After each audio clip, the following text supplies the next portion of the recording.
Listeners have heard me reference on the air this remark you made in that interview about SABLE being a triptych of songs about accepting anxiety and accepting guilt and accepting hope, with Speyside, the tune that we've heard a lot of here at SiriusXM, being that middle piece about accepting guilt.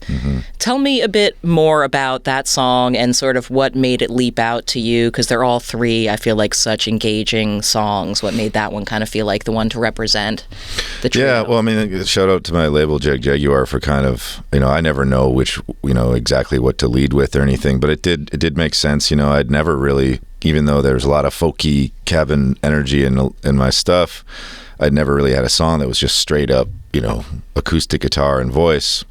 And I don't know, I think that there's the guilt thing. I think there's a lot, you end up getting a lot of things coming your way when you become successful and your career takes off like mine did in such a strange way, especially considering, I'm just from northern Wisconsin, small town.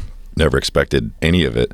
But a lot of stuff comes your way, and I think, I'm a good guy, but you start to, things become cush or tour becomes hard, and so you start to get this, the nicer hotel room, the nicer airplane seat, the nicer thing. You start to just it's hard not to take advantage of it, or to start to have your entire world surrounded around your own comfort. And when that happens, unfortunately, I think you end up making mistakes, or you take people near you for too much granted.